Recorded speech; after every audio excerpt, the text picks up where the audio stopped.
Echo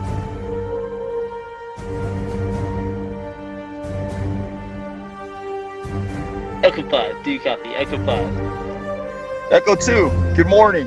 Nice of you to drop by. Feeling alright, sir? Thought we lost you. Right now, I feel like I can take on this whole podcast myself. I know what you mean. Ready to send that transmission to Echo Base? Yes, sir. R10, patch through.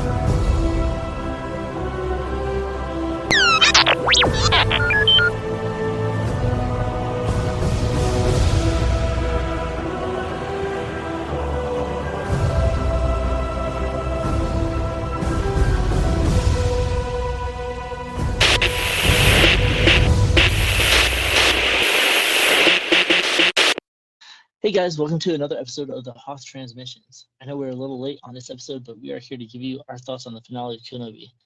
And be sure to check out our episode next week. We're going to have a special celebrity guest join us for an interview. My cousin, Spectre 4 himself. That's all I'm going to say, so be sure to get Google tonight, or just Google him in general, and figure out who Spectre 4 is in Star Wars. So tonight we are going to dive into the finale, and we have another guest from our Discord, and his call sign is Echo number 6. So let's get into it. All right, Echo 6, tell us a little bit about yourself, just so our listeners can connect with you a little bit. Alrighty, hello. I'm Echo 6. I joined the podcast today. And originally, I'm from the Discord, where if I don't know if you know, her name is Eddie. She invited me to her podcast, or not her podcast, but her Discord, and this is how I got on here. But I've run other Discords and other podcasts, and I'm just a really big Battlefront 2 Star Wars fan. And this is how I got on here today. Sweet deal. Yeah, Battlefront. I really like it. Like in the beginning, I even liked it in the beginning, but a lot of people kind of hated on it. But fast forwarding to today, they've actually really fleshed it out and made it like a really solid game. Completely. So I can understand why you're a Battlefront fan. I haven't really played it as much as I want, but every time I get on, it's always a blast. Yeah, I'm just a huge fan of just all things Star Wars in general. But that's just one of the avenues that got me onto being on the podcast today, just outreaching of friends to different friends. Hey, and that's what I love about the Discord that we're building, or just even our Instagram, just like our podcast. It's a way to be able to connect all Star Wars fans into a community. That's like one of the, like I said before, that's like the beauty of it. And so, yeah, so we just love being able to give this content out to everybody and just kind of build you guys up. So be sure to join our Discord. The link will be down below. So we're going to jump into the finale of Kenobi, and a lot of stuff goes on in this episode and a lot of cool things. So what were your initial thoughts of this episode? Well, I'm going to be honest, like the very first half of this episode carries it throughout the majority of the runtime. Like the first half of this episode is completely amazing. Everyone's already talked about the first half of it, but then it kind of falters on the latter half of it. But initially, this episode is the best out of the 6-episode runtime. And I do agree with that statement. But I was just very happy with the performance outlet, with the effects of it. And some of the writing was really great. Other parts were not, but we'll get into that into later part of the podcast. But I was overall happy with it. Yeah, I was gonna say the same thing. Like starting the whole Kenobi series, like I've had a little bit of issues with it, with the stories they chose to tell. Yeah. And I expected to see more of Kenobi and Anakin, or Kenobi and Vader. And so there's a lot of build up to it. And this episode, we finally get it. We've been waiting. We also get Sorry, go ahead. We've been waiting 6 episodes for it, and they decided to put it all in only 2 episodes, in 3 and 6. Yeah, and I believe in this episode, because someone did a re-edit of that entire scene, and they added the Revenge of the Sith music, and I think it ran that entire fight scene ran for about 9 minutes. That's also one thing. Like this, like the music in this series, super lacking. Like I don't understand like why, like we didn't go with Attack of the Clones music, or we didn't go with Revenge of the Sith music, which is like some of the best eras that they could have used for this time period. Like I don't understand like why there's no memorable soundtrack in the whole series. Like I don't get that. I don't know. And low key, I don't know. I don't know if it's just Disney trying to rebrand Star Wars in their own image, and they're trying to just get rid of a lot of the stuff, or if they're just really trying to create something new that we haven't heard before, which is probably more likely. But Yeah. I think it would have been a lot better to hear the final battle between Anakin and Obi-Wan here as well. And I've had a discussion with Echo 3 on this, and we've been texting back and forth. He's like, "Oh yeah, the soundtrack kind of lacked during that whole fight. We looked at this whole battle scene with the redone music of Revenge of the Sith, and it made it so much better." And then he kind of backtracked a little bit, but a few days later, because he did his own little bit of research. He watched it again, and he's like, "Actually, this is actually pretty epic." And I think it's just we're so used to John Williams doing his thing with the prequels and the original trilogy that there's just so much epicness going there that we're expecting the same thing out of this, a movie production, and it's really just a TV show. And but if you go back and watch the fight itself and you listen to the music, it's actually pretty good. Because I was kind of hesitant with that in myself. I can imagine some of the musical scores are some of the best moments of Star Wars is the scores, and a lot of what John Williams does, he's always carrying the scenes where he's in, and that could have been that same love and that same passion could have been brought to the TV shows, but I guess like you said that they tried to either do something different, but honestly, if they played it pretty safe and they didn't go as all out as I expected. But if they were going to play it as safe as they were, then they should have just used some of the John Williams score tracks. I agree, because there's actually a guy, he took the entire series, cut it down to 2 hours and 2.5 hours, and he added some dialogue from the movies and just kind of changed some scenes, put them in different timelines, and actually makes the entire series a lot better. And he uses a lot of the John Williams music at certain scenes that really, I think, really amplify that scene. Whereas, what is it, the scene with Leia falling, and Yeah. Obi-Wan reaches out to the Force, Yeah. and then he gets her. I don't remember that being memorable, but then I was watching this episode or this cut that this guy made, and he adds some of I think it's not Pioneer Sunset. He adds one of the Star Wars themes to it, and it just makes the scene so much more powerful. Exactly. It's like, okay, Obi-Wan's connecting to the Force. You have this epic music coming, and then bam, the scene is 10 times better. And I've always talked with friends about this. It's like music, I think personally, makes or breaks scenes. Honestly, it does. And you're completely right about that. Like a good score can completely elevate the mood of how a scene is supposed to feel. Because if you have lackluster music or no music at all, it can greatly affect on how the scene is being viewed. Because the emotional scenes where the soundtrack comes in really elevates and can cue the audience in on what they're supposed to be feeling in this moment in time very steadily. Yeah, because we see it at the beginning of this episode. We got Kenobi. He's standing inside this transport. They're being chased by Vader, and it's completely like silent. You don't really hear too much music. There's a little bit of subtlety there, but Kenobi's really trying to make his point. And there you actually feel the suspense because you're so focused on the actual scene. Exactly. But then when you get to like the scenes where you're expected to feel higher emotion, music starts playing. It's just like music is one of the best things. Like John Williams scores is one of the most loved parts about Star Wars. Like everyone loves Dark Deeds. Everyone loves the Imperial March. Everyone loves Dual Sunsets. Like these are just Duel the Fates. like these are just classic themes that everybody resonates with. And to have those like some of these like absent from a mainline character who's who everyone has been wanting to see for so long, really does a disservice to it.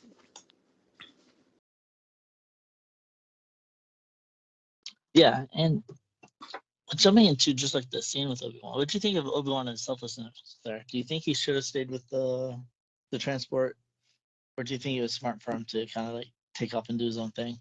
No, that was the best thing for them, because he was right. Like as Vader was talking to the Grand Inquisitor, like he has been so fixated on Kenobi ever since he found out that ever since like he saw him again, like he's just fixated on him the whole time. Like he doesn't care about the rebellion. He doesn't care about these little squabblers. Like all he wants is that revenge on Kenobi. So him ditching them makes perfect sense in that aspect.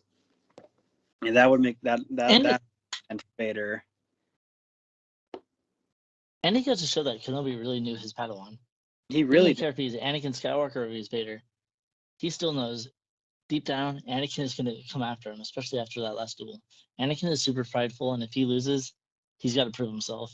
He's got to win. He has to win. He has to.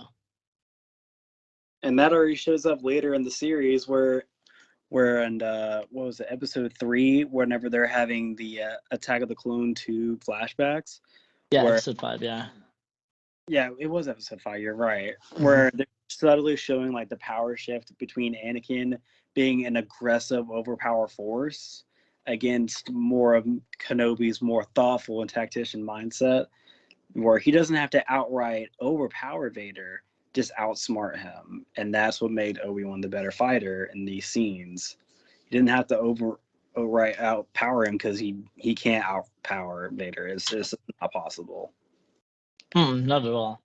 But he's his master and he knows his Padawan. And it makes Obi-Wan so much smarter and makes him more admirable for that. So we've been seeing like this whole battle, which is just insane.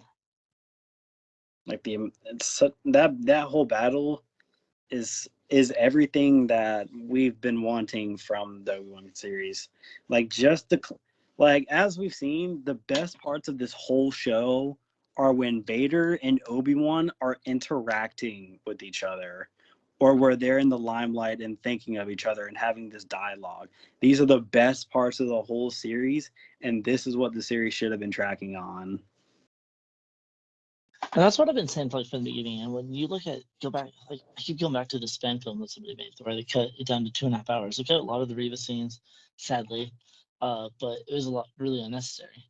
And it focuses more on Kenobi and Vader, and it changes the whole aspect of it. It's like the most important scenes, or the most most impactful, is when Vader and Kenobi are there.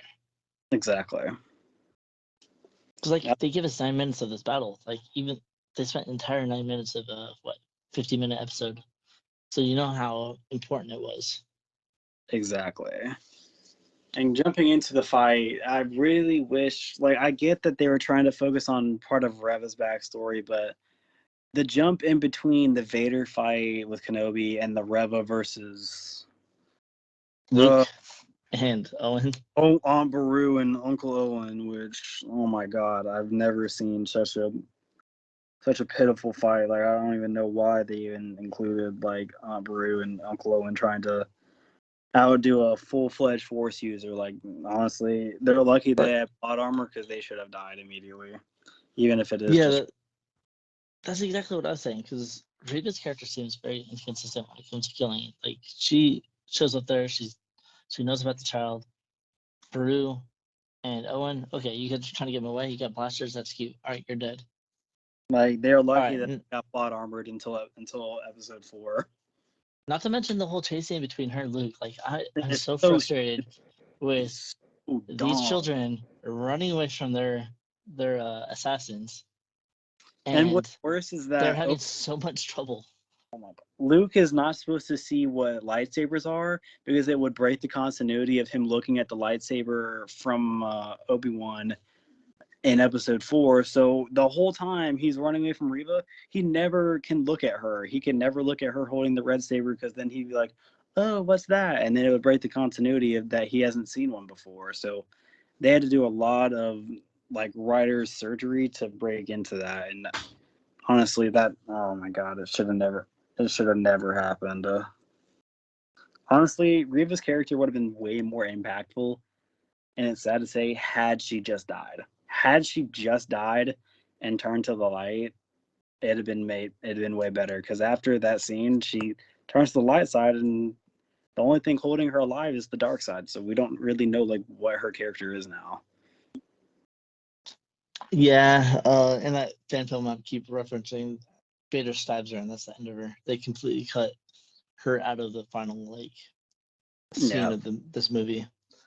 Like, and I have a little bit of theory on her. Like, I know they filmed Kenobi after they filmed Endor, yeah, and a huge theory. I doubt it's true, but I'm really speculating on this. Is that they played Kenobi before Andor just to introduce Reva, and because she turned to the light, I feel like she's going to be helping the rebellion, and we might see her in Andor. that is really reaching. It is really reaching. That is super reaching. It is super reaching. It's been on my thoughts a lot. Because why would they release Kenobi before Andor, which was filmed after?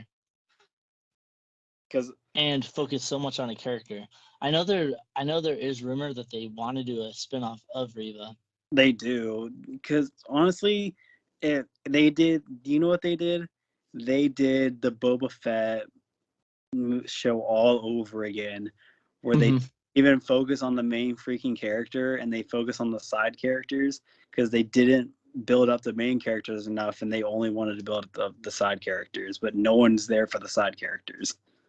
They've planned a whole show around Reva, not really caring about what happened with the Kenobi name. Like, just it's basically the Reva show because that's who gets the most attention, but no one really wanted to see at that time. Like, and I'm not saying that Reva is a bad character either. It's just when you jump into a show named Kenobi, you expect it to be a show about Kenobi. About Kenobi. That's the same thing about Boba Fett. Like, that's what you expect to see. That's what I paid to see. Because that's what they did with Boba Fett. Is like Mandalorian came in to save the show. We had 2 full episodes on the Mandalorian. And I was like, I love the Mandalorian. But this is about Boba Fett. But I want to know more about Boba Fett. I like Reva, but I want to know about more about Kenobi. It's like no ill will towards their characters. But if I'm going to watch a show, I want to see these characters that we're being promoted to see. I think it's kind of like the same thing with Finn. Like even the actor John Boyega, he had like a lot of issues because The Force Awakens and the whole sequel trilogy was promoted with him holding a lightsaber, and he only had it in the first movie, and then completely ignored the rest of this last 2 episodes. Completely, like I feel so terrible for him. I feel bad for John Boyega about that. He had so much potential for a character, and they wasted it. Completely. I mean, they kind of rectified it in the somewhat canon, like the Lego Star Wars series, like yeah. Where there's like, Ray, I'm force sensitive. Like, why the hell couldn't we have gotten that in the mainline series? And unfortunately, it's just because nobody was on the same page. Everybody wanted to do their own thing in the sequel trilogy. It was super unorganized, no matter how much they say. I like a lot of the concepts they did with it, but it was executed completely terrible. Completely terrible. And I think that's why they're kind of focusing so much on these TV shows, because we got Mandalorian, which did so well. And everyone loves Mandalorian, but not everyone loves Reva. Yeah, not everybody loves Boba Fett, and it's kind of sucks. It's like we need these characters that they're introducing and creating, we gotta pay tribute to them. Like, I really liked what they did with Kenobi throughout the whole series. He made a lot more sense than Luke did with the same mentality. He did. Obi-Wan went through a lot more crap than Luke did. And so Kenobi cutting himself off in the Force and just like, oh, I'm just going to meat cutter for the rest of my life and be happy about it makes more sense. I mean, but if we go back to the Legends continuity, when Obi-Wan was on Tatooine, it made more sense to be not really so connected to the Force, but enough to be able to do his job in defending Luke. Because when he was training to fight the Tusken Raiders in the valley to keep himself in shape and to not focus on the pain and destruction of of what happened to Anakin, and trying to study with Qui-Gon. Like, those were the things that he was doing on there to protect Luke. But really, like, I love to see a broken down Obi-Wan. Like, I'd love to see him walk through that journey, and I like to see him like rediscover himself. But he was training. He was training with Qui-Gon, and he was physically still being in shape by just fighting Tusken Raiders. And we also see him fight one of the bandit groups from Boba Fett, the same people that scarred up like those Raiders, and they're like those are the same ones that Obi-Wan fights to save the Lars group. Like that's the same bandit group. So I really wish we just saw more of those aspects of him, like how he's coping. I mean that makes sense because at the end of the Revenge of the Sith, like Obi-Wan is still not like broken down at that point. Yeah, He's still hopeful. And even when he's talking to Yoda, he was like, "Hey, more training I have from an old master," and he's like, "Master Qui-Gon." He's like super excited. mm-hmm. And so you imagine he'd go to Tatooine, spending his entire time meditating and trying to connect to whatever it is that he's focusing on. Yeah. And to see him 10 years later completely disconnected, it's like, okay, where's that training that you were so Like, hopeful what to do? happened, bro? Like, what happened to this? What happened there here? Like, I get it. Like, I 100% get it, but where did he go? And I think I've been talking a lot about with Leia that maybe at some point maybe he was trying to connect so hard that he just couldn't connect. And that's where he became so downtrodden. It's like, yeah, he had all these adventures where he was connected to the Force and training and still physically fit. But at some point, he just like, you know, I'm done. And then it's not until he comes in contact with Leia, because we see through this whole series, Leia is what really brings on like his mentality. Leia is what Luke was supposed to be doing for him. Mm-hmm. Like, they put so much emphasis on Leia, and I do like Leia a little. I do like her. I like how And they really picked a great actress for her. they did. And most child actors are not good, but she did really well. She really did remind me of a young what's her name? Natalie Portman and a young Padme. Like, you can just kind of see it in her just a little bit. And she does look a lot like Carrie Fisher. And I will give them that. Like, she did remind me of how Carrie Fisher acts. She looked like a really good young Carrie Fisher while portraying Padme's look. Exactly. She had some similar hairstyles that Padme had. Exactly. And Padme just doesn't get talked a lot about, so I'm glad that they kind of brought her in like a little bit.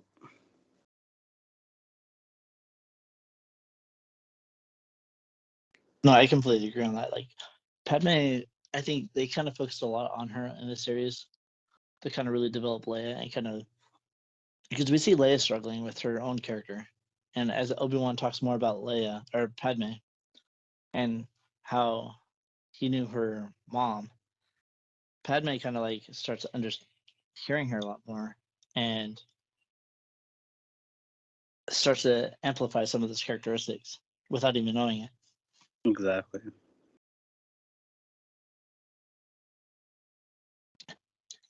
And even Anakin, because even at the end of the episode, like Obi-Wan's like, "Hey, you're very wise for being able to pick up on this, but yes, I did know your parents, and let me tell you about each of them. I'm not going to tell you the names, but I'm going to tell you That a one little bit hurt. about each of them, and you exemplify both of those characteristics." That scene hurts. Bro, That scene hurt my feelings. And another thing that hurt my feelings is when during the main fight between Obi-Wan and Vader, that scene, which really kind of saved like a lot of the show's existence, is when Obi-Wan is yelling, "I'm sorry, Anakin. I'm so sorry," and then Vader's just like, "Don't worry, you're not the one that killed Anakin. I did." That broke my soul.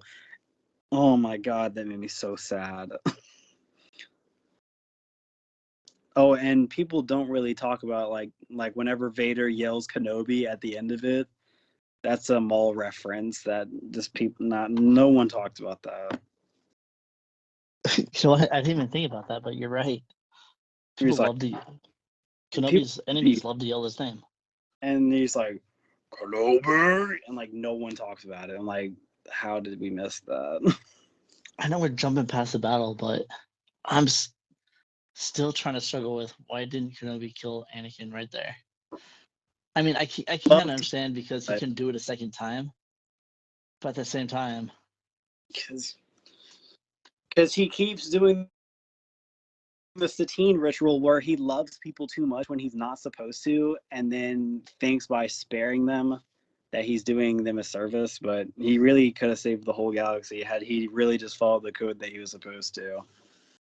yeah, I guess in kind of a way he does save Anakin long term. Yeah, long term, yeah, but not because saving. Luke comes in and finishes the job, but Not saving him from the burns. no, and I really want to jump into like I want to talk about the Reva stuff. Like we've kind of already delved a little bit onto that. Like, Oh yeah, let me. I kind of want to save the Vader stuff for last. I kind of want to kind of just run over Reva's story arc for a bit. I mean, honestly, Reva as a character on paper is great. It sounds perfect, but the execution style, like the very first episode, you already know who Reva is. Like, there's really nothing to be desired the first minute you see her as a youngling, which everyone theorized the moment they saw her. Yeah. Like, there was no backstory to Reva. Like I get it. Like, I get like why they try to do it, because the Inquisitors are like a hot thing right now and everyone loves them. But they wrote Reva so inconsistently. Like, one moment she's a powerhouse and she knows how to reach into your mind and get the information, and then other times she's just not using her powers at all. Mm-hmm. And like, I do not understand that. It's not the actress's fault, which people blame. It's the writers. No, not at all. And people. And who knows? Like this is kind of what I've been thinking on it, because I've been kind of struggling with the same thing. Is like we have this character who is struggling with what she wants. Like a lot of people hate Reva. They're like, oh, I hate Reva for this. I hate Reva for that. I hate Reva for this. And it's like, great. The writers did their job, because the Grand Inquisitor and the Fifth Brother both hate her for the same reasons. Exactly. So obviously the character is written the way that she was meant to write. Like, you're not supposed to like her. You're not supposed to think she's great. And as she continues to grow on, and as from episode 1 to episode 6, we see that inconsistency, which is how she functions.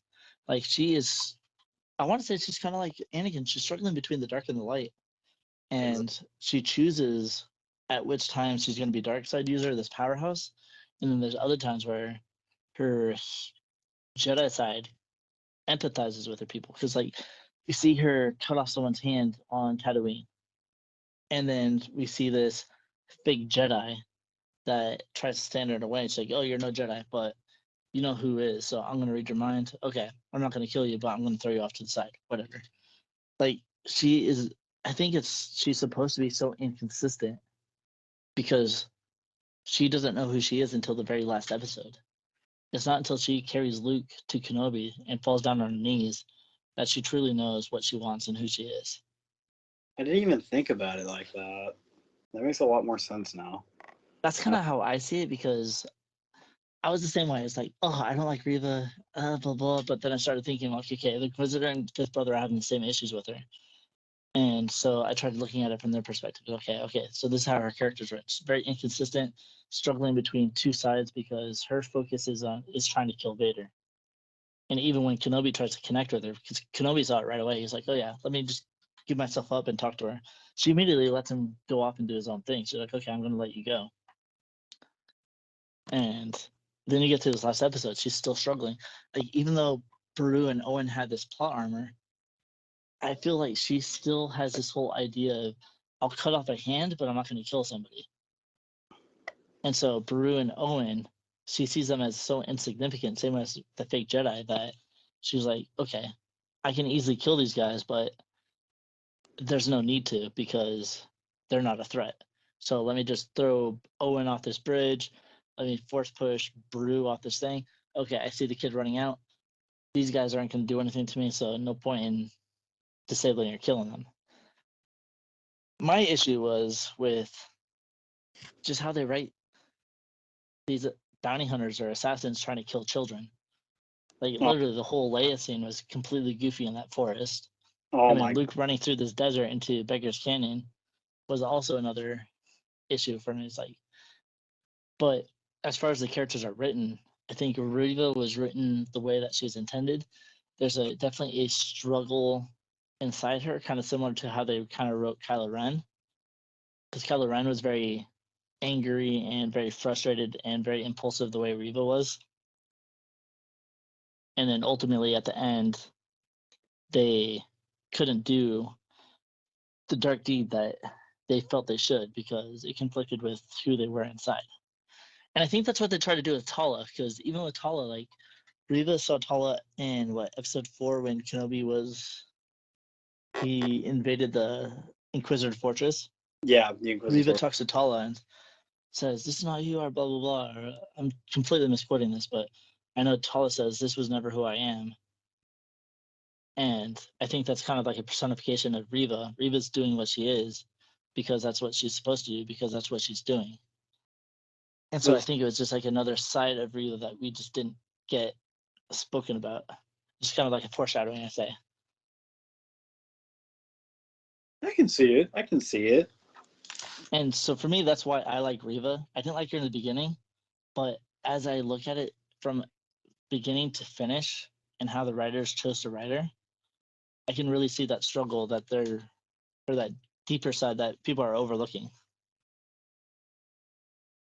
And even though I find a lot of her story pointless to Kenobi's main storyline, Yeah, I don't. They really I think tried that's that in there. I think that's where a lot of people are getting issues. It's like Reaver herself is not the issue. Her character is not the issue. They wrote her fantastic. It's just it just It, seemed like it was it pointless to Kenobi's story. yeah, it doesn't make any sense in Kenobi's series. Like it doesn't even make sense. Like you shouldn't be like her main thing with Obi-Wan is I'm just mad that you let Anakin kill me. Like try to kill all my friends. Yeah, Like basically.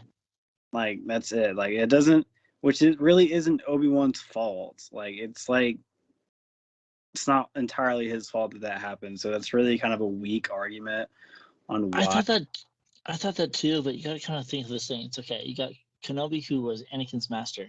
Yeah, I mean he indirectly caused it, but he's not Why like weren't I think her struggle is why weren't you with Anakin when this all happened? But she doesn't like he it's doesn't know just there at the it's a end. scapegoat. People like to blame somebody. That's just how it is. Yeah, And for her, Kenobi was her blame. It doesn't matter that Palpatine was sitting there manipulating every aspect of the Clone Wars, separating Anakin and Obi-Wan. Because if Obi-Wan was with Anakin at this point, Anakin wouldn't have done what he did. yeah, 100%. So her blame or her focus is on the wrong person. yeah. Like if she knew it was her anger should be towards Palpatine. Honestly, But yeah. And they're talking that nobody Palpatine. knew that Palpatine was orchestrating everything. I don't even think when Palpatine is running the galaxy, people knew that he orchestrated everything. I don't No, even think it's Vader knows that he orchestrated it all. one of his Maul big. was the only one that recognized it. Yeah, and they didn't listen to Maul, and we saw how that worked out. Yeah, basically. Led to a great story arc in the Clone Wars, though. Honestly, one of the best. But I mean, that's pretty much what I want to discuss on Reva because I feel like her character gets a lot of hate, and Honestly, I kind of have a different view on her. If she had her own series and this was her story arc, I think it would have been great. But I think a lot of the complaint is just because it's tied in with Kenobi. Yeah, honestly, that makes more sense. Because I really do like the character. I like the story arc, but I just think it's misplaced. It really gives me. It really, honestly, it gives me big Finn. It gives me a lot of Finn vibes, like her story. See, this would have made more sense for Reva if they built her up to all this anger, and then we find out when she gets to Kenobi, I'm trying to get you so I can get closer to Vader. And then Like, Kenobi was even trying to say, hey, let's team up. And if she said yes, but instead she's like, I don't need you, blah, blah, blah. If she really they did. teamed up to take on Vader and have Vader do a 2v1 battle, I think that would have been more epic than the Kenobi versus Vader battle. That would have been cooler. Although I do like seeing Kenobi reconnect to the Force and dominate Vader, but at the same time, I don't think it just came too quick. I don't think Kenobi should have been as strong as he was. Even though he knows Anakin so well, yeah, I think Kenobi still needed Reva or somebody else there. Like I was even expecting Quinlan Voss to jump in and then do a 2v1 Vader and then Quinlan die. I can't wait to see Quinlan Voss. I can't wait. I don't know what they're doing with him. this character, but I'm excited. Damn, I miss him. I'm excited that he's alive still, and seeing what they're gonna do with that. I am too. I'm glad they canonized that. Yeah, seriously, Quinlan Voss for because that. I need to watch. I need to read Dark Disciple to hear more about it. So, Just because Asajj Ventress is another one of my favorite characters. Like, it would be cool to see her live and maybe her as an Inquisitor for a little bit. I don't know. Or just more of her. I don't know. I just like to see more of her. I don't care what they do with her. I just want to know more about Asajj because I really enjoyed her character. I did too. I was just recently watching her Death Mirror arc like just recently, and it just made me really like Asajj Ventress all over again. Mm-hmm. Her and Savage Abreast. Oh, Savage. I love Savage. It's really interesting how Clone Wars really breaks into like these characters like Savage, bringing Darth Maul back for himself. Like I remember when Clone Wars first started, I watched the first couple episodes. I'm like, no, this is stupid. I'm done. And then I remember I was watching Cartoon Network and they're like, oh yeah, we're gonna bring Darth Maul back. And I was like, oh my gosh, that's gonna be the most stupid thing that I've ever seen. But it hooked me in. I'm like, all right, let me see how they do it. Exactly. But then they made one of the best villains in Star Wars. I think he is the best. Like tossing Vader and Palpatine aside, I think Maul stands out very well if you follow his entire story. Yeah.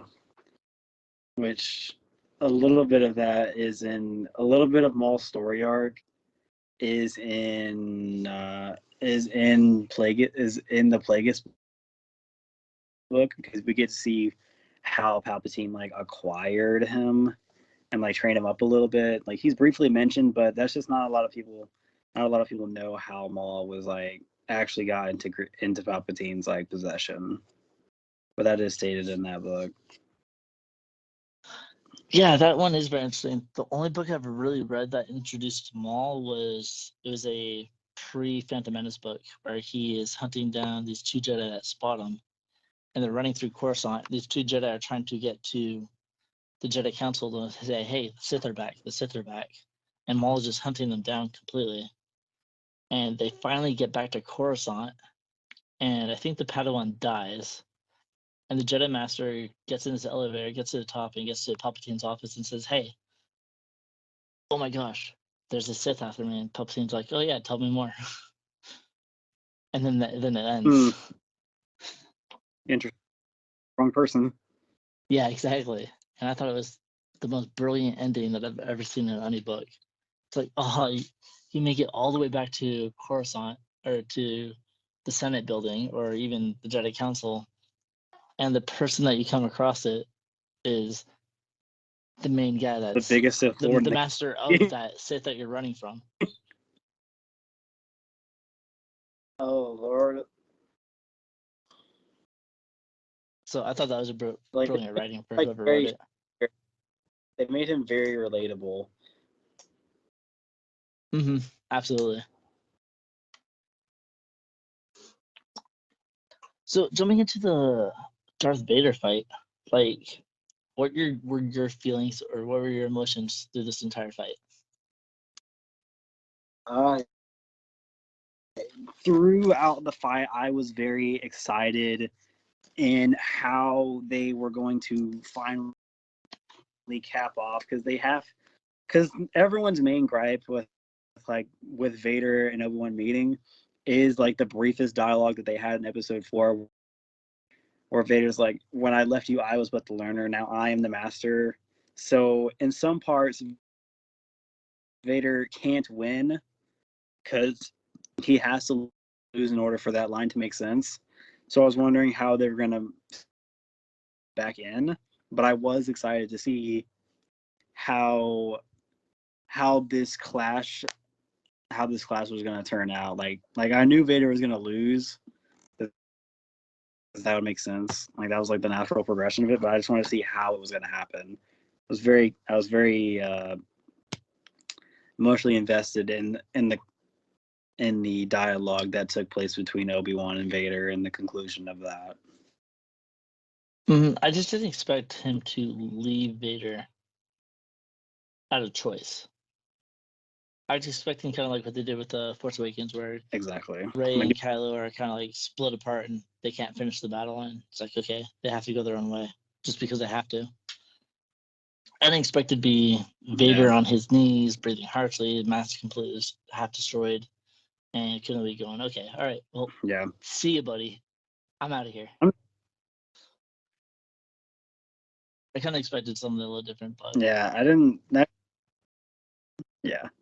But that whole him lifting up like the rock scene, like I was like, what the heck is this? It kind of reminded me of the whole Rey thing in was it The Last Jedi? It gave off huge Last Jedi vibes with Rey doing the exact same thing. I think that's the reason they did, is because they're like, oh, Rey did this, so we got to show Kenobi doing it too.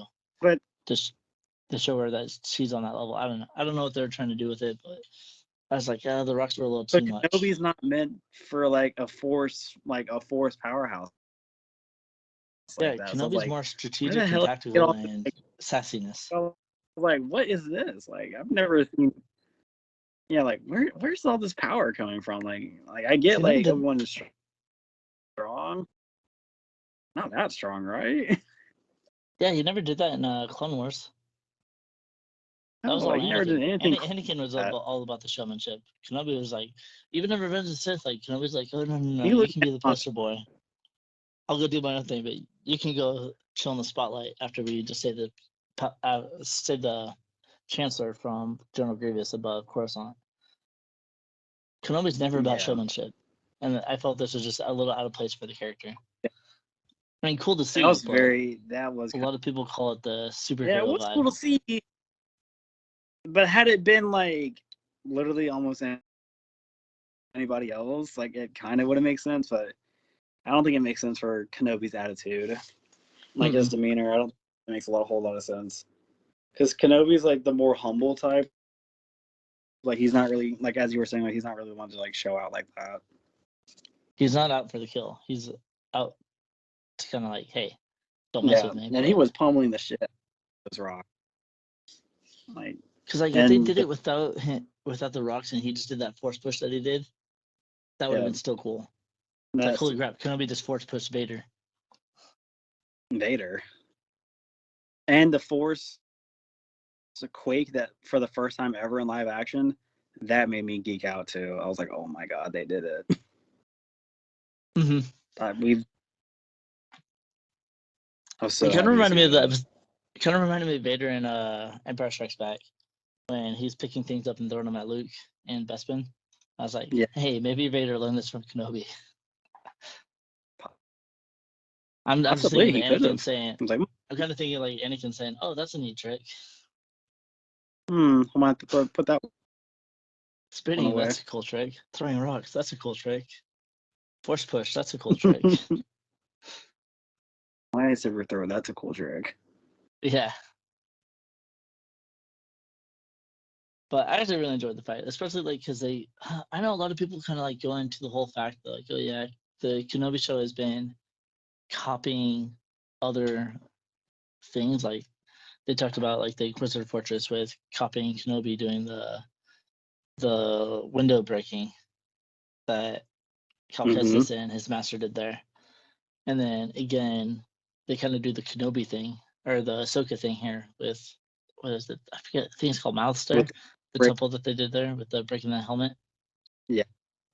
Which again is super cool. Like awesome to see live action.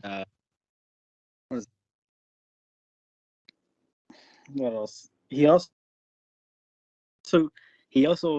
in that episode, like the one you're talking about, episode copied the Starkiller 2 trailer where he's like in and like he shows up, kills the stormtrooper, and goes back. Like that's a Starkiller reference. That's right. Yeah, that dark room. I forgot about that. Yeah, that's I a didn't even think Starkiller about reference. that, yeah.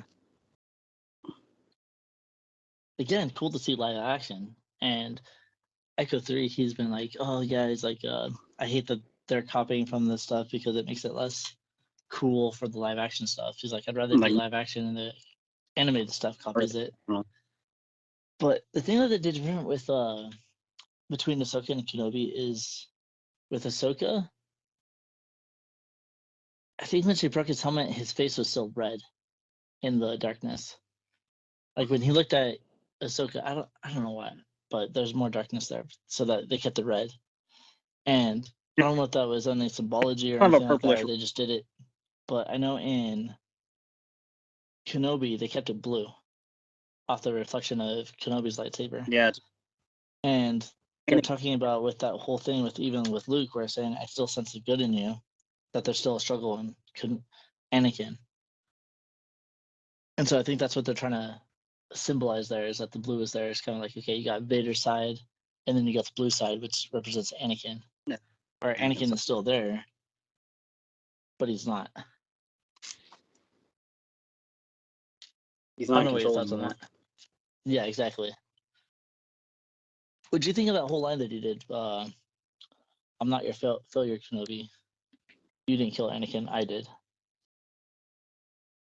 That is perfect in line. Like that line is perfectly in line with how the Sith view themselves.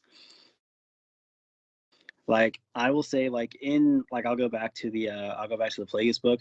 Their like their first names and like how people call them is just the shadow how they view themselves. Their Sith names are who they truly are inside. So when Vader says, "I killed Anakin," Vader is the one taking in control, and Vader is just the other face that he's getting rid of because he is truly in that moment. He is Vader, and he is nobody else. So that really matches up with how the Sith would view themselves and how that teaching would affect Anakin. So yeah, I did like that.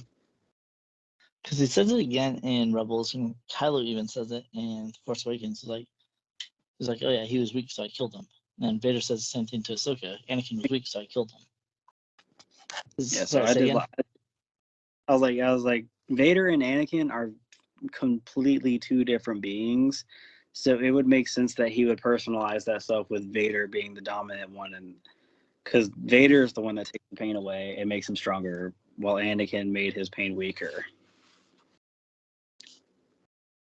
Yeah, which is interesting because the dark side, they view anybody who's light side as weak. Exactly. And we kind of see that between the whole fight between Anakin and Kenobi during their spar in Episode 5. Like Anakin's all about power and trying to dominate. Kenobi's like, whoa. There's other ways than trying to throw your emotion into battle to be able to win. He's like, you don't have to win a duel in order to win the actual battle. Anakin's like Kenobi was saying like there's like our job isn't supposed to win the fight, Anakin. It's supposed to survive and protect. Mm-hmm. So you have the whole order wrong about why we're fighting. It's not winning. We're not fighting to win. We're fighting to protect. So even then you can see where Anakin's like mindset of how to approach it is already in Sith mentality.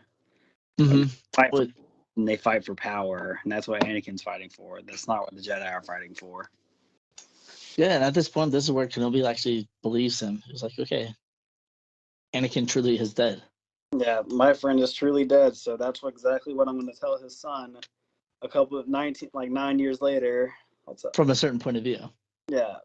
I mean, literally, this is, I don't know if you've seen like the joke around, but like whenever they revisit the scene, like, bro, that's literally what your dad, that's literally what he told me. Like, I don't know what you want from me. He literally I think said, we posted one or two on our Instagram. But yeah, like, but I mean, it's a joke, but it still makes sense. Like when you go back to it, like that's literally what Vader told Obi-Wan. So that's what Obi-Wan. So Obi-Wan was still technically telling him the truth, just not the whole truth. I mean, yeah. I mean, I think, especially because they did the alteration between Vader and Anakin's voice. I know a lot of people are trying to liken it to the whole when Luke says to Vader, saying, "Your thoughts betray you, Father. I feel the good in you." The conflict. And I think that's a lot of people are trying to liken that between the Anakin and Vader voice between that whole scene. It also harkens back to the Anakin, like to the Vader Ahsoka battle when he does the exact same thing to her later on. Mm-hmm. Which in that one, that's a still more experienced Vader. So, like, I'm not like I don't know. So Obi-Wan would happen first, and then And Rebels. and then Ahsoka would happen later. So I Anakin think cannot like 6 or 7 years later. Yeah, like 6 or 7 years later. So he's already been there. He's already been here, done that. But it would hit different for Ahsoka than it would for Obi-Wan.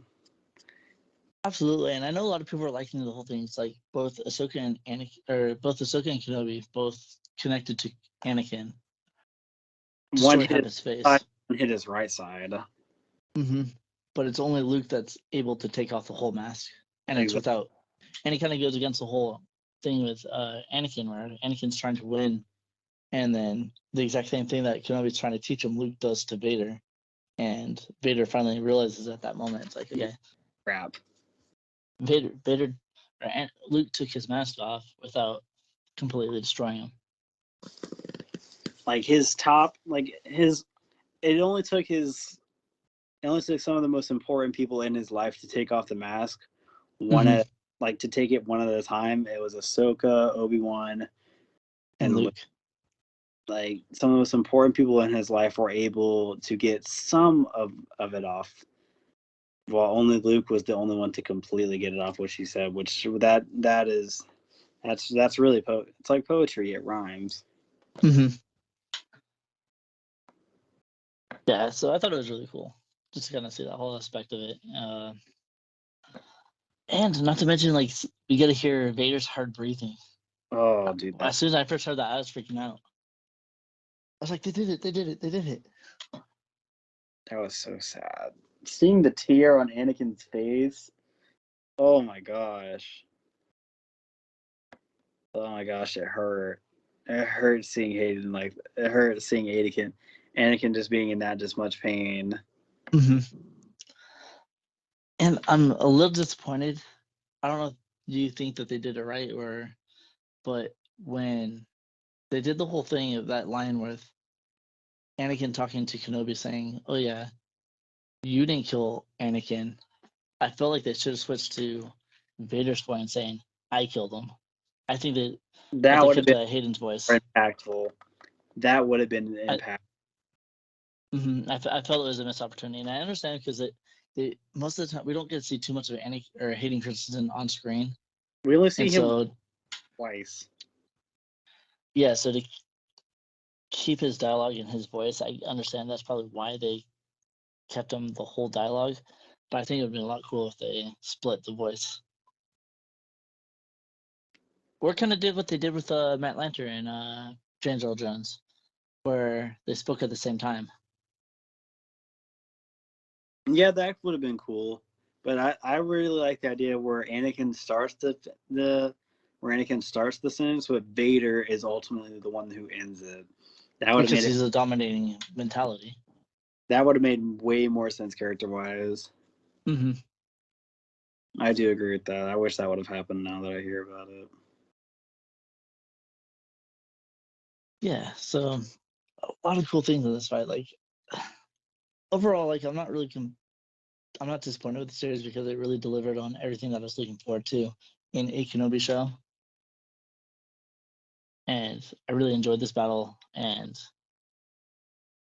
I do like the fact that Vader recognizes Kenobi. He's like, "Oh yeah, last time we fought, you were super weak because you're disconnected, but you got your strength back. But you're still a Jedi, so you still have that weakness that the dark side thinks that the Jedi have." As Anakin said in season 7 to Admiral Trench, I have no such weakness. That's right. Man, I need to rewatch the Clone Wars because that's one thing that I liked about the Clone Wars. It really built up Anakin's character. Like you really get to see his change from Anakin the slave to Anakin the Jedi Order sucks. So I'm gonna do my own thing and I'll listen to Palpatine because his teachings make more sense than the Jedi's. I mean, it'll only be my 800th time watching it. Oh really? Yeah, I've rewatched Clone Wars like all the time. I've only watched like the Clone Wars 3 times, and I'm hoping to do it again because we're going to cover our podcast hopefully the next 2 years on it. Depends how much content Disney Plus keeps throwing out. We keep pushing back content, but I really want to cover Clone Wars and I really want to cover Rebels. I haven't watched Rebels as much. I need to do it, but I've seen what's it called, Clone Wars in its whole like entirety at least 10 times. Which is a very impressive feat because I really do in Clone Wars. Like I know my buddy or the original co-host of this, he watches this all the time. I know he plays it for his kids a lot, and now I think he plays Mandalorian a lot for his kids. And so he's seen Clone Wars more than I, and he's better at quoting a lot of the stuff than I am. Yeah, I mean, honestly, Clone Wars. It honestly, like the Vader, like the fight between Obi-Wan and Vader, like it really capitalizes on a lot of things that like highlight some of the best attributes of Star Wars, but then some of the worst.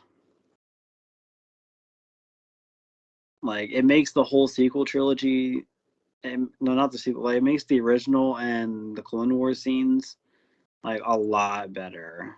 Like it really capitalizes on using them like that, and I really did enjoy that. And that's what I like about the continuity between everything, like between the games and the animated shows to the movies to the live action shows. I really like that they're really pulling everything from each other to really create a big story. Even though a lot of fans think it's very big story. inconsistent, it's still really cool to see. It is. Can't have it completely perfect because that timeline is still it's pretty tricky to play with. But for overall what we got, it was okay. 100%. Really enjoyed it. And I think Kenobi and I know Kenobi, keep calling him Kenobi, but Ewan McGregor and Hayden Christensen are eager to do a second season, even though I know they're only planning on one. But I'll be interested what could they further. I mean, for me, like the only thing that they could possibly expand on with Kenobi it's Qui-Gon. Is Qui-Gon. Yeah, that's like the Which I totally forgot about. We got to talk about that. Yeah. I don't really like how they only showed Qui-Gon for like less than like a minute and a half. I was like, crap. Like, it's just like really a big tease. Like, maybe that is, if they are going to do a season 2, maybe that's what they're harping on. He's like, oh, I've been here the whole time. You just haven't been able to see me. Like, it'd have been really helpful, Qui-Gon, if you showed up a lot earlier, but that's fine. We haven't seen you since Clone Wars season 3 on Mortis, but that's fine. Yeah, and I know that they kind of like put it all on Obi-Wan for not being as connected to the Force as he should have been. I think I posted a meme on my Instagram with Qui-Gon's like, yeah, I've been here the whole time. And it starts from his death all the way up until Anakin being roasted on Mustafar. Yeah, it's actually pretty funny. Like, come on, like you really could have done something more. Like we've seen like in the original trilogy, you can really just pop up whenever. Like I don't understand why you didn't do something earlier. Yeah, because even Luke wasn't even really that connected to the Force at that point. And he was like, yeah, Obi-Wan, I hear your voice on Hoth. Okay. Like, come on now. But I mean, there's a different. I want to say there's a little bit difference on that aspect of it. Is that Luke was trying to connect with Force. He's understanding. He's like, oh, there's this mystery. Okay, let me try and connect to it. Whereas we're seeing Kenobi that's trying to disconnect. That'd probably be my only explanation for that. All we can do is try to fix the answers that we don't know. Yeah, basically fill in the holes that Disney won't. Yeah, with their own logic on based on what we know. Just because they didn't have any. But I am glad that we finally, because there's only like two main things that people wanted throughout the entirety of the Kenobi show. Mm-hmm. Was the talk with Qui-Gon and Obi-Wan at the fireplace in one of the comic books, where they sat down and Obi-Wan just confessed how he felt about everything, and the Obi-Wan and Vader fight and Vader connection. That's all people really wanted from this show. That's it. Honestly, and that's why I say like a lot of the stuff that the show gave, or a lot of the stuff that I wanted, was delivered in the show, even though it tossed a bunch of extra stuff. Yeah. However, I did want to see some Clone Wars flashbacks, but we did. But I'm okay with not seeing it. We had it, and then we didn't have it. Like we had the first scene, and then we had almost clone, which that Order, means. And I want to see more Order 66, and we got a lot of that. We've almost in every new show that we see, Order 66 has some part of it, but Order 66 is such a massive event that it would take forever to fill it all in. It is a galaxy wide event. Like there are so many stories that Order 66 can be played onto, which they've done it with Cal Kestis, they've done it with Bad Batch, they've done it with Clone Wars, Mm-hmm. in the original movies. All right, let me be a little bit more specific. I want to see more of the Jedi Temple raid. Yes. That's more specifically what I was looking forward to, and they delivered on that, especially with the opening scene of the very first episode. Well, we'll get more of that in some of the Mandalorian scenes with how Grogu escaped. That's true. Season 3, I'm expecting to see some of that. Yeah, we're all expecting to see that. Because we're going to see more origin with Grogu and more of his background, and find out who rescued him, hopefully. I want to say at this point, it's looking like Reva might have escaped and let Grogu go. Or Anakin let Grogu. I mean, I guess. I hope not, but that's what it's like gearing towards to now that we see. I just know a lot of people are speculating for that, but if she got stabbed by Anakin, I don't think she would have been strong enough to make it all the way to wherever Grogu was and let him leave. Especially the angle that we see Grogu at. They're in completely different areas of the temple. Yeah, I completely agree with you. I hope that that's not what it is, but like just the way that they're like in the direction that they're going to, with like trying to do callback references to everything. Like I hope that that's not where it goes to, and that it actually makes sense, like how he escapes. Yeah, I feel they're on different sides of the temple. I don't think that's going to be a thing. I think somebody else. I'm hearing a lot more rumors that Quinlan was the one that rescued Grogu. That would be cool too. That would be cool to see. Especially with what they said in Kenobi. It's like, oh yeah, he helps young Luke escape, blah, blah, blah. So I'm wondering if Grogu is like one of the first, and that's kind of his story. That would be so good. That would make sense. I would love to see a live action Quinlan, and I'm not sure how they would do him. Well, I wonder if they'll do like a Quinlan series and then toss Kenobi in there. He was in live action for like the briefest second in the back of the pod race, like where you see Obi-Wan, where you see Anakin and God, what is that? What is his name? The pod racer that he fights. Sebulba? Yeah, Saboba. Yeah, him and Saboba like have like their little standoff, and like he's like in the back somewhere, and like that's where like his whole character came in from in Phantom Menace. Really? Yeah. Because I know that's where our scene came from, was from the pod racing scene. She was in the audience. And she was originally a Jedi, kind of like similar to Sus Ventress, who just kind of left and became a bounty hunter. Then they rewrote her character just to be bounty hunter, and then Asajj became the fallen Jedi that became bounty hunter. Exactly. Interesting. I did not know that. I'm gonna have to take a look at that scene to see if I can see Quinlan live action. I mean, it's not hard to miss. He's got that big yellow stripe across his nose, but he is in there. Yeah, I mean, other than Qui-Gon, I would have loved to see more Qui-Gon, but I mean, it makes sense for how much they did, because I know Liam Neeson always said he wanted to come back as Qui-Gon.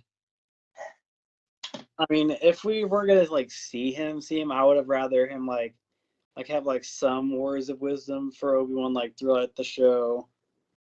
Maybe like once or twice, like we get to hear him speak to him, but not actually be strong enough to see him.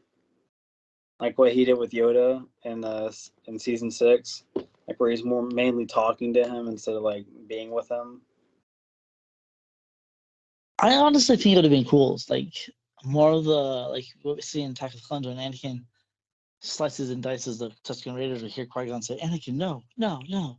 Like we hear echoes of Qui-Gon trying to connect to the characters that are there, but the characters are so focused on other things that they're not hearing him. And then for Kenobi to finally, at that end point, see Qui-Gon, it's like, "Oh yeah, I've always been here. You just haven't been ready for it." It's like, okay, well, yeah, we saw it here. We saw it here. I think it would have been cool, better build up. But I think what they're trying to build up, like from the start that they said, when they had Kenobi going, "Oh, Master Qui-Gon, blah blah," and doing his meditation thing, like Yeah, we knew Qui-Gon was going to show up. So at that point, it would have been cool to hear Qui-Gon at that point. it But would. Those either way, small, I'm still happy with what I got of Qui-Gon. Like Liam Neeson, super cool. Qui-Gon's probably one of my favorite characters that they haven't really expanded upon, and I'd love to see more of him. And that's why Master and Apprentice is probably one of my favorite books that they've done. and Tales of the Jedi is about to come out soon, and we're about to see. And Tales of the Jedi, yes, I'm super excited for that. Tales of the Jedi is about to come out in the Clone Wars animation style with Dooku and Qui-Gon. Which is going to be really interesting to see a young Qui-Gon, see how he differs from the Qui-Gon that we know. And I hope they don't mess him up. To see how they do Dooku in this show. Like, cause there's only like two. I think there's only like 4 episodes. Like 2 light and dark. Like 2 for Ahsoka and 2 for Dooku and Qui-Gon. I think there's probably 3 or 4 on each of them, but not sure. Not sure. I know there's like a limited number for each of them. But I know that they're gonna expand upon it. Like they're gonna take their time with it. It's gonna be kind of like, I think it's gonna be kind of like Star Wars Visions. Yes. Where it's for like brief like stories. We're not gonna get like a full drawn out story. It's just enough to give us a taste of the characters, and then done. That's it. And then at the end of it, we're gonna be like, yeah, I want an entire series on this. Especially with Dooku and Qui-Gon, I would love to. I'm very curious to see what they're gonna do with those characters. Ahsoka, I love Ahsoka, but we kind of already know her origin story a little bit. We already know Plo Koon is the one that found her as a child and brought her to the Jedi Order. What else do we need to know about Ahsoka? I don't even know what they can do with her. Like like you said, we already saw Plo Koon pick her up. Mm-hmm. So like, I don't really like know like what all they can do. I don't know. We'll see. And make her lineage special or something.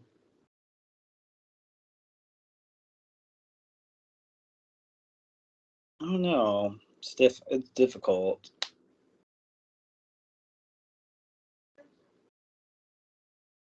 I don't know. A lot of cool things coming up. I know we got. There's just so much coming out in the future that we're just so unsure about, and I'm excited to see it unfold. So hopefully we'll get to see some of it come to place. I cannot wait. All right. Well, I think that will conclude our episode for tonight. We had some really good discussions, a lot of cool thoughts, a lot of cool connections. And I'm just really excited to see what they're going to do with Andor. I think that's the next big project that's going to be coming out. So I know it's got a different style. I know a lot of people, especially when at Celebration, when they did the trailer, it had a different feel. And I know a lot of people are expecting something a little bit different out of it. So I'm really excited to see it. I am super excited to see how this happens. I'm super excited to see Andor's story and how this works. 100%. So that's going to be our next big thing that we're going to be covering. I know we're going to try and cover the Revenge of the Sith before Andor comes out. We might even try and hit some of the originals, but we'll post our schedule on our Instagram so you guys can kind of see what we're going to be coming out with. But yeah, so all right, guys, thanks for listening. We love the support from you guys and just keeping our fire going. So as always, check the description below and check out our link tree. We have awesome collectibles from entertainmentearth.com where you can find basically any collectible you're searching for, and we have links to specific ones we have our own eyes on. Also, follow us on Instagram and Twitter to get daily updates and memes. Join our Discord, join our community of fans. We're always having discussions, just basically Star Wars or basically just any type of discussion. So just come in and join our community. We'd love to have you. Yeah. So, and we have been also designing our own shirts. So link to our spring is in our link tree as well. We've worked hard to design these for you guys. And we know that you'll enjoy them as much as we do here. So tons of stuff to interact with. Also, we have a special campaign going, so be sure to check out our Instagram for a special Lego set that we are excited about. We hope you guys enjoy the rest of your day. So may the Force be with you. Always. And cut.